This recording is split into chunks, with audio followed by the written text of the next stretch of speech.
Did you know that over 80% of home sellers only interview one agent? And while a lot feel happy about that choice, most have no idea what they missed out on. In today's market here in DFW, that could be a huge mistake, and the difference between a stress-free, easy sale to pulling your hair out the entire time and leaving tens of thousands of dollars on the table. Let's talk about why that happens and how you can avoid it. I'm Kyle, your property geek. I'm a real estate agent here in North Fort Worth, serving the Alliance area of Fort Worth, Haslet, Saginaw, Watauga, Keller, and the surrounding areas up here. Over the last 9 years, I've helped hundreds of people accomplish their real estate goals, and it never fails to surprise and really disappoint me when I see agents underperform for their clients, yet get paid the exact same amount as every other agent in the industry. And I really think this is what gives most real estate agents or the industry a bad name. Agents that don't know what they're doing or inexperienced, they charge the exact same amount as the top performers. And this creates a huge skills gap that attracts a lot of bad actors into the real estate industry that have no desire to learn their contracts or the trade. Before I get too far off the rails here, today we're going to break down why most people skip the interview process, how much this is actually costing them, and what you can do differently to get ahead of the game. While filming this video, I realized there's way too much content for just one video. So I'm going to break this into two parts, and the next video is going to be all about how to find, interview, and hire the right agent. So hit that subscribe button so you get notified when I post part 2 of this video series. Be sure to stay till the end, where I'm going to walk you through my free How to Hire a Realtor Toolkit that includes interview workbook and a free decision matrix spreadsheet. So something that was not surprising to me when I was doing the research for this video is that 2/3 of people selling their house find their agent through referrals. Now, this is something I like to call borrowed trust when you are hiring someone based on a referral. This happens all the time. The trick is that a lot of times when it happens, say you get a referral from a doctor to a doctor or from one professional to another, that professional's reputation is on the line. When your friend gives you a referral, there's a little bit of friendship currency there that could get tarnished a little bit, but are you really going to hold your friend responsible for a bad referral? Probably not. So this borrowed trust is something that is good, and I highly recommend that when you go to find a realtor, you ask around, especially if you keep hearing the same name pop up, but that could be a great way to find the agents that you are going to interview, especially in today's market where home sellers are at a disadvantage. The buyers have power here. So the strategy needs to shift and adapt. If you're curious about what the market's doing, I have other videos that you can check out that I'll link to right here. Check those out and you're gonna see just what a disadvantage home sellers are at the moment. When doing the research for the video, I was not surprised that 2/3 of people find their realtor through referrals, but I was shocked, and this is the stat that made me want to do this video, is that 81% of homeowners hire the only agent they talk to, the first and only.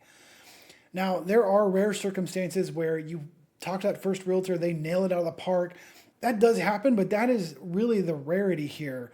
Most of the time, and I'm just going to call it like it is, it's laziness. We all lead busy lives, and we all need things to be as simple as possible. But what does a top performing agent even bring to the table that a low performing agent might not even know about or do? Well, first off, they're going to have better data. They're going to have better pricing analysis, better market stats to share with you. They're going to have superior marketing knowledge and execution. It's not just one thing to know that, oh, I need to post on Instagram or I need to run maybe some Facebook or Google ads. It's another to actually have proof that you do it. Can they prove what they say they do? I'm not saying you have to do those exact things, but I am saying they need to have a plan and they need to have proof that it works. One of the most important things that's near and dear to my heart is stronger negotiation outcomes. There are stats to back this up, your list to sales price ratio or your original list price to close price ratio. How good are these people at delivering for their clients? Another great stat that most agents will never share with you is their average seller concession. How much these sellers end up paying out of pocket, because that's one way to manipulate that sales price as they keep their sales price high and have their sellers pay on the back end. The agent still looks good, but they really are not performing as well as they look. And really what most people want is a smoother transaction process. Think with me here logically. If you have a low performing agent, and here in DFW, The average agent does 1 to 3 transactions a year. You can hire an average agent that does 1 to 3 transactions a year, or someone in your top 20% that does 14 or more transactions a year. Which one of these agents do you think is going to have more experience closing a transaction and have a smoother process for that? So here are some of the hidden risks to hiring the wrong agent. The wrong agent will overprice your home. This may or may not be intentional, and I know that could be a little inflammatory, but yes, agents will oftentimes take a listing they know is overpriced intentionally just to get the business. This is unethical. I don't support this, but is a process that is in the industry known as buying your listing. A lot of times during the interview process, we'll ask a question like, so what do you think your house could sell for? Or what price do you think that you guys can get? Or any version of that question, basically trying to figure out what the seller thinks the house is worth. And oftentimes the seller's price that they think is much higher than we know they could probably get in the market, especially here in Fort Worth and DFW over the last couple of years. Prices have slightly dipped or have even dropped a little bit.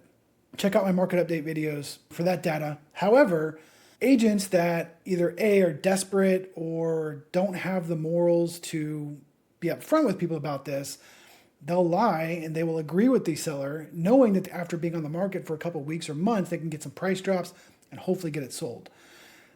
I don't support that tactic, but that is something that happens quite a bit. I'll tell you this right now.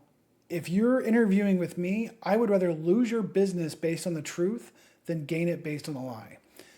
I wish more agents worked like that, but unfortunately I see this happen way too often.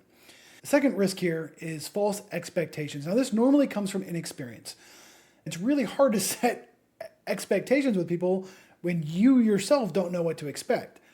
This can catch a lot of sellers by surprise. They're leaning on this person for professional guidance, and they're just not getting it. We see this especially when homes start sitting on the market for more than 45 to 60 days, and the sellers want to know, what do I do? And the agent really doesn't have any guidance to give them. Setting the expectations up front is very important so that you have a structure and a plan for what to do when certain things happen. Another big risk is excessive concessions. What happens when a listing sits for too long? Price reductions, excessive concessions, rate buy downs.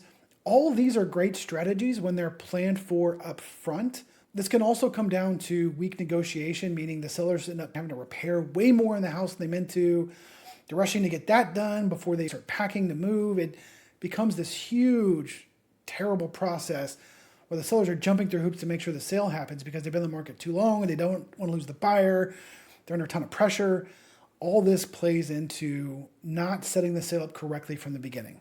The last part here is, especially when you're using referrals, is the relationship trap. And this is obviously extremely important to take into account when you're hiring a family member or a friend that you personally know. It becomes very difficult to fire this person, even when it's warranted, simply because you know them. They're a friend of a friend or your friend or related to you, and something to very strongly consider before you hire anyone. You've heard all of the doom and gloom, and I'm sorry about all that, but what do the experts recommend that you actually do instead? I want to give you some tactics and some advice here.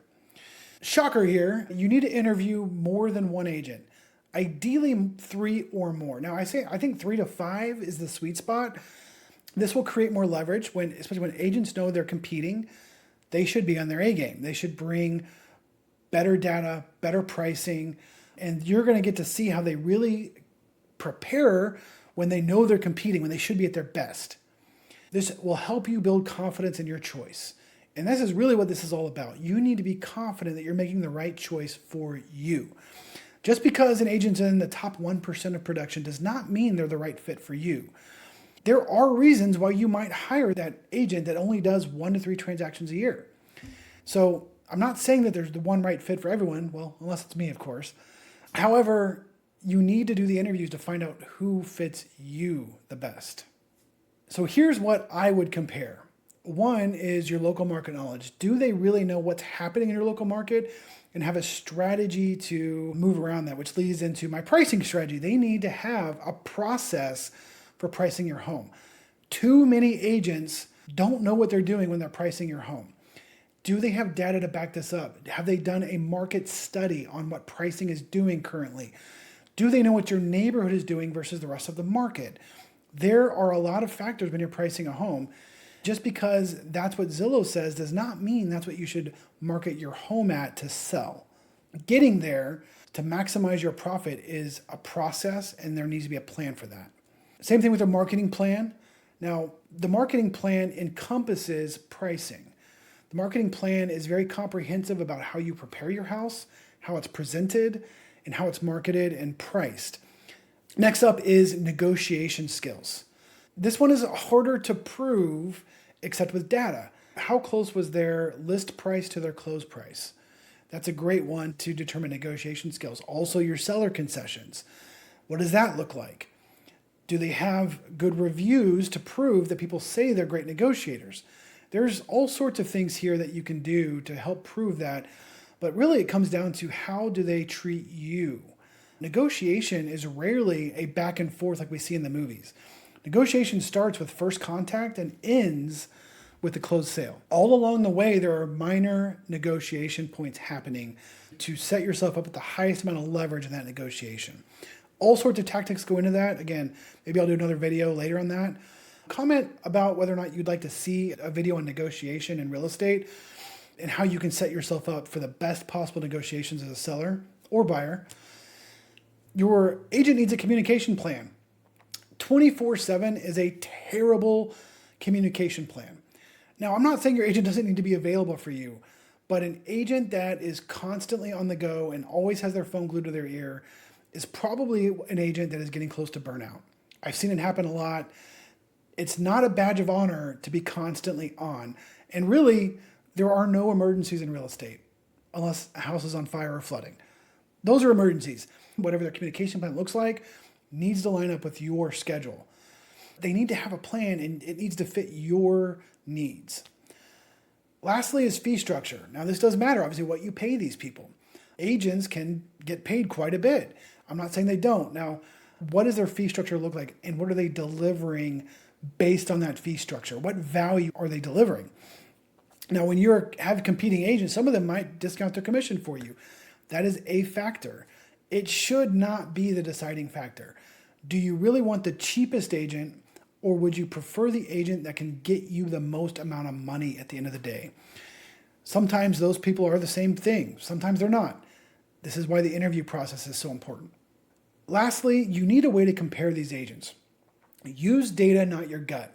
You need a way to assign importance to different categories of questions, to score each agent, calculate the results, and then choose the best agent. To help with this, you really need a scoring system. Now, you might decide to overrule the scoring system, that's fine, but I want you to have an objective scoring system so you can interview 3 to 5 agents, assign scores to how they perform during the interview, and then look at that objectively, and you have a way to compare and discuss if you're making that decision with someone else. That could be the best tool to help you decide and feel guilt-free about it because you actually performed the interviews, you asked the right questions, and then you used data and comparison versus just a gut feeling. So you made it this far, and I want to reward you. You might be feeling a little overwhelmed at this point. This is a lot of work. How do I know what to ask these people? You said I should have a way to compare them. What do I do here? I got you. So I put together a free interview toolkit here. It's going to come with an interview worksheet. So the first half of that worksheet will have all the questions and the whys behind the questions. I love to explain why things work. That way you understand when you're asking the question, why am I asking this question? What does a good answer look like? Then at the second half of that is a printable version of that same thing with just the question and a space to record your notes on the agent's answer. Print that for as many agents as you're interviewing, 3 to 5 agents. And that way you have a way to compare apples to apples. And at the end of each section, like you're seeing on the screen here, category A, experience and proven results, you can score that agent. How did they do? Then, as part of that toolkit, I have a free decision matrix spreadsheet. Yes, I am a spreadsheet nerd. I loved putting this together.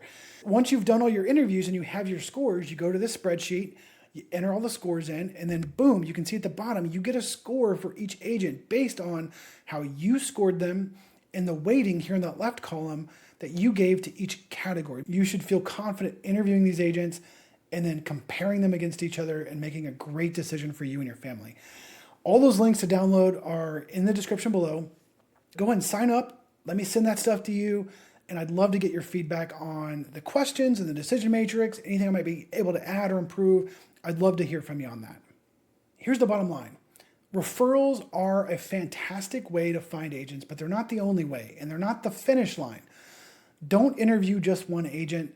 Interview 3 to 5 agents, and make sure you're using my toolkit as a starting point here on what to ask and how to compare these agents.